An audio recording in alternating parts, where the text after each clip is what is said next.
Hey, hello guys, ready for the review part 2. Okay, so we left off on question 5 out of 9. So we had Corkscrew has 150 more writers than Looper. So for this, we're going to be adding them up. So I have 150, which is how much more Corkscrew had, and then Looper had 220. So all I got to do is add them together. So 0, 7, 3. 370 is our answer to that. So I'm going to write that on the top. So we had Corkscrew. I'll write cork. Let's do a little abbreviation. Had 370. Okay, then we'll erase that. Okay, the next one is a two-step process. So Rattlesnake had 140 fewer, so subtraction, writers than Looper and Flyer combined. Now that combined tells us we have to add first. So Looper had 220 and Flyer had 380. So I have to add those together first. 0 plus 0, 0, 2 plus 8, 10, carry that over, 1 plus 2, 3, 3 again, gives us 6. So those combined equals 600. So I'm going to write that up here. Now we know Rattlesnake had 140 fewer writers, so I got to do 600 subtract 140. So 0 minus 0, totally do that, it's 0. Okay, 0 minus 4, can't do that, got to take from the 6. That becomes a 5, 0 becomes a 10, 10 subtract 4, 6, 5 subtract 1, 460. Okay, so I now know Corkscrew is 370 and Rattlesnake, rattle, is 460. Okay, so let's see how we are going to be using those numbers. So if I scroll down a bit, I will see a bar graph that I can edit. So we just figured out Rattlesnake. So let's do Rattlesnake first. So if you scroll over it, it'll show you, hey look, Rattlesnake is at 500. But they didn't have 500. They had 460. So we're going to drag that down till it says 460, and we're going to leave it. The other one we figured out was Corkscrew. So I'm going to go over to Corkscrew. They had 370. So we got to drag this down.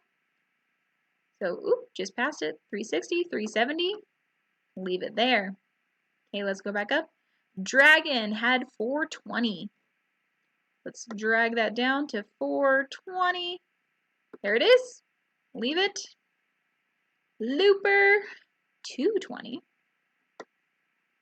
All the way down to the 200s. Almost there. There it is. 220. And the last one was Flyer with 380. Oh, didn't quite get it. Come on, let me click you.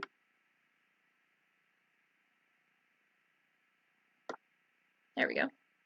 380. Okay, let's double check. Okay, Flyer should have 380. Yep, it's at 380. We figured out Rattlesnake was 460. 460. And then Looper is 220. 220. Corkscrew was 370. 370. And then Dragon was 420. 420 there. Okay, that's all we had to do on that one. On to the next one. Okay, the chart below shows the number of minutes read by each student for the readathon fundraiser. So we had 5 students that read. Which scale is most appropriate for representing the data shown? Okay, so if I look at these numbers, I see our lowest number is 50 and our highest number is 20. And it looks like we are counting, so we go 50, 100, 150, 200. So it looks like the easiest might be to count by 50s. So let's check down here. So this one, the highest it goes is 180. Now I know, looking at my chart, Dante read 200.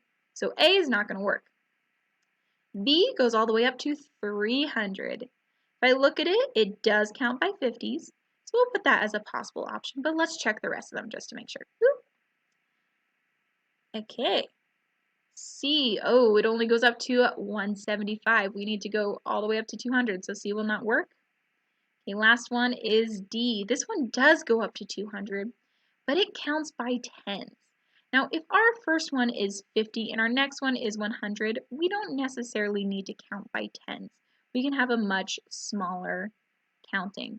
So I would say let's stick with B. It counts by 50s. It goes above 200, which is perfect. Okay, next one. Okay, we got some pencil lengths. So each pencil is measured using a 6-inch paper strip as shown. So we got A, B, C, and D. So all we have to do is tell them how long each one is. Now I tested this out earlier today. There are 2 ways that you can type this in. I'm going to show you the first way.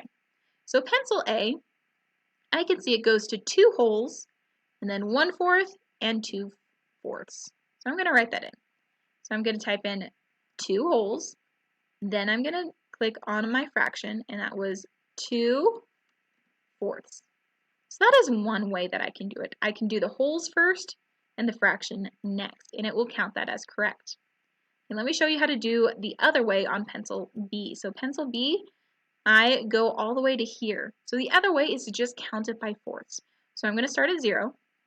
1, 2, 3, 4, 5, 6, 7, 8, 9, 10, 11, 12, 13. So this is going to be 13/4. 13 on top, 4 on the bottom. So this way will also be counted as correct. So you can do either one. Whichever one is easier for you is the one I recommend you doing. So you can either do it as a full fraction or as a whole number and then a fraction. Okay, so if I look at pencil C, that one is going to be 3 holes and 3/4. So let me type that in. 3 holes, 3/4 inches. Okay, the last one. This is the longest pencil, but I will show you how to do it by just counting. We're going to show you how to do it skip counting. So I know each hole is 4, so I could go 4, 8, 12, 16, then I count by ones, 17, 18. This will be a fraction, and it will be 18/4. So that was 3 ways you can do it. You can count it by the holes and then add in the fraction. You can count it just by the fraction, counting every single one. Or you can skip count by 4s and then count the remainder. All of those are wonderful strategies to help you find out how long each of these are to the nearest 1/4 inch. Okay, over here. Mr. Jones measures the heights of his plants at the beginning of the summer and at the end of the summer, recorded the growth on the line plot shown. How many plants grew at least 11 3/4 inches? Okay, so I'm going to start at 11 3/4. So that is the least 11 3/4. So I want to count everything above that. So 1, 2, 3, 4, 5, 6, 7, 8, 9.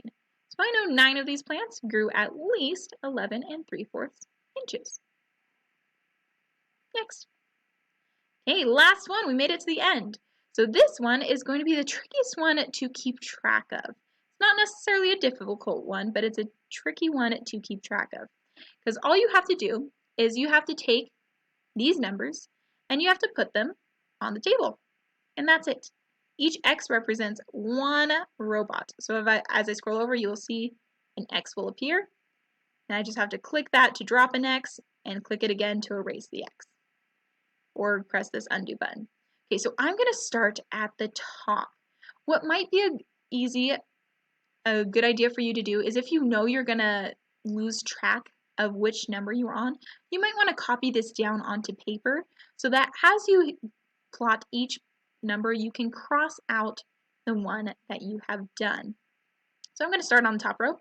So I need 1 at the 37. I'm going to do a dot at the 37. My next one is at 37 1/4. 37 1/4. My next one is at 36 3/4. 36, 1/4, 2/4, 3/4. Then my next one is at 35. Next one is at 35 3/4. 35, 1, 2, 3, 3/4 right there. Okay, 37.5. So 37, 1/4, 2/4, or in other words, 2/4, which is 1/2. Then next one is 40 1/4. So now we jump up here. 40, 1/4. There it goes. 39 3/4 is next. So 39, 3/4. 39, 1, 2, 3, 3/4 there. 41.5. So I go to 41, 1/4, 2/4, otherwise known as 1/2. And then 37.5. We've already got one X there, so we're going to put it right above that. Now we have two X's on the 37.5. And you would keep going until you had put an X for every single one. So again, if you can keep track, you don't have to write it down. If you're worried about keeping track about which number you are on, you might want to copy down this chart onto a piece of paper and cross them out as you go. But other than that, that is done. Check to make sure you didn't skip anything, and then you can submit. Okay, so today is Friday, so you will be doing your review today, and that is all you have scheduled for today. So as a review, you can make sure that you are caught up in your homework, you are caught up in your lessons on Zearn.